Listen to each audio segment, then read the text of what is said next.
दिनै गेदेरथार बेसेन नाङै सावस्रि नायसंनाय आरो सुबुं सांग्रांथि हाबाफारि लादों क'क्राझार सरकारि फरायसालिमायाव।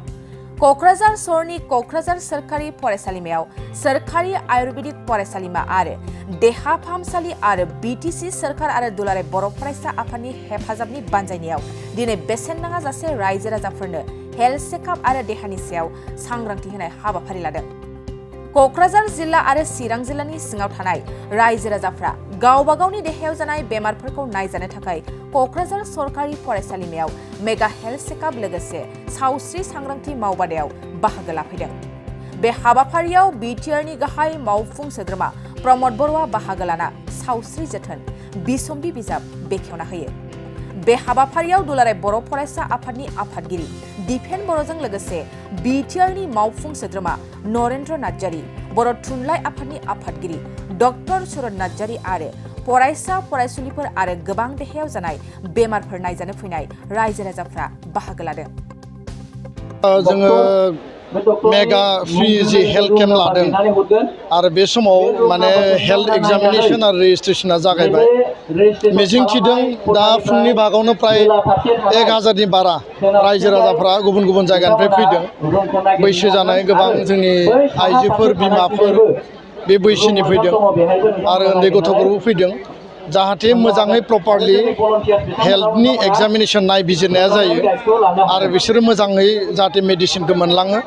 एटलिस्ट माने 3 उइक्स 2 निफ्राय 3 उइक्सनि मेडिसिन जाहाथे बिसोर मोनलाङो आरो उननि समाव जाहाथे फल' आप खालामनो हायो आरो जायफोर क्रिटिकेल पेशेन्ट ओंखारगोन बिथांमोनखौ लिस्ट खालामनानै गभ आयुर्वेदिक कलेज आरो हस्पिटालाव बिसोरखौ ट्रिटमेन्टनि थाखाय बेबस्था खालामनाय जागोन। दा बे दुलाराय बर' फरायसा आफाद गभ आयुर्वेदिक कलेज आरो बिटिआर सरकारनि जि मोनसे जयेन्ट माने इनिसियेटिभ क'क्राझार गभर्नमेन्ट कलेजनि दिनैनि जि मेगा फ्रि हेल्थ चेकआप आरो पाब्लिक एवेयारनेस बे हाबाफारिया दा कन्टिनिउ जाबाय। दा बेखायनो आङो खावलायो जे रायजो राजाफ्रा खोब डिसिप्लिननि गेजेरजों सिस्टेमेटिकलि जाहाथे नायजागोन आरो खोब होंगो दोंगो जाहाथे खालामा। खारन हल डे जोङो बेयाव माने एग्जामिनेशना सोलिगोन आरो प्राय 50 जन बेयाव डक्टर दङ। लेबरेटरि टेस्टिं जागोन आरो लोगोसेनो गभ आयुर्वेदिक कलेजनि 80% डक्टरा दिनै क'क्राझार गभर्नमेन्ट कलेजाव चिरां आरो क'क्राझारनि थाखाय केम्प खालामफैदों।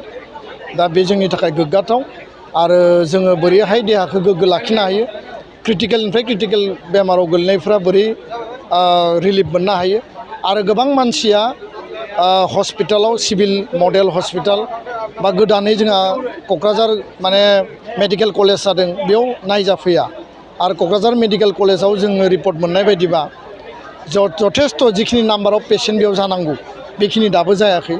दा बेखायनो बेमाराव गोलैनानै दङब्लाबो नोरजिया जानानै दङब्लाबो देहा फाहामसालियाव बा हस्पिटालाव थांनाया जोंनि मोनसे आखुथाय आरो बेखायनो जोङो इन्ड' भुटान बर्डार बा रिमट एरियानिफ्राय लाबोनानै जों बेयाव हेल्थ एग्जामिनेशननि हाबाफारिखौ जों खालामदों।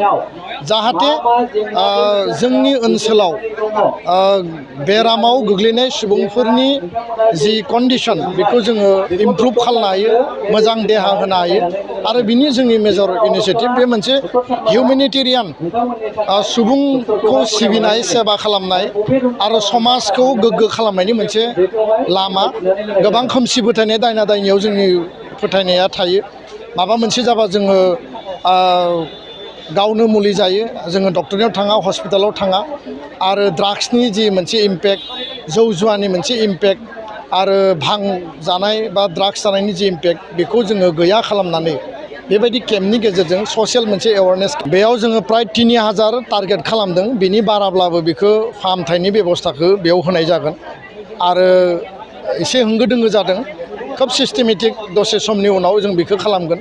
रेजिस्ट्रेसना आराम्भ जाबाय आरो खेबसे रेजिस्ट्रेसन जानायनि उनाव गावबागाव डिपार्टमेन्ट वाइज जोंनि जेसेबां माने 20-25 जन स्पेसियलिस्ट दङ आरो 20-25 जन पिजि डाक्टार दङ। बेनिफ्राय माने मेडिकेलनि जि स्टुडेन्ट दङ बिसोरो थरलि नायलांनायनि उनाव अट'मेटिकेलि बे मोनसे सिस्टेमाव फैगोन। दा बेखायनो सासेबो जाहाथे नायजायाबासिनो थांनो गोनां जाया बिनि थाखाय जोङो स्पेसियेल जोंहा भलन्टियार्सफोर दङ, बिसोर केयार खालामगोन। बोथोरा जोंखौ एसे उसुबिदा खालामदों खिन्थु जोङो मिजिं थिदों जे साफ्रोमनिबो देहाखौ एग्जामिन खालामनानै मा जेंनायाव मा बेरामाव आरो गोलैनानै दङ आरो बिथांमोननो मा मेडिसिन मा ट्रिटमेन्ट होनांगौ बिनि थाखाय जोङो बे स्पेसियेल मोनसे इनिशियेटिभखौ जोङो आजावनाय जादों। गोजोन्थों। दिनै लांनायनि राहाया माबायदि जागोन सार? गावबागाव सिभिल हस्पिटालाव मडेल हस्पिटालाव एल'पेथिक आरो आयुर्वेदिक मेडिसिना मौजुद दङ।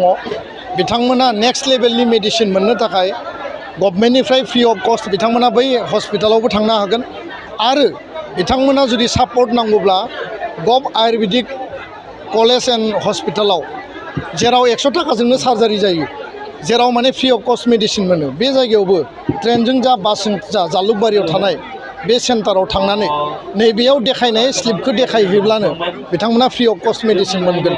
बे बाथ्राखौ जोङो क्लियारलि फोरमायबाय। गोजोन्थों। गोजोनथाव खौरां। बाजाज बाइक सालायनो मोजां मोनग्राफोरनि थाखाय गोजोनथाव खौरां।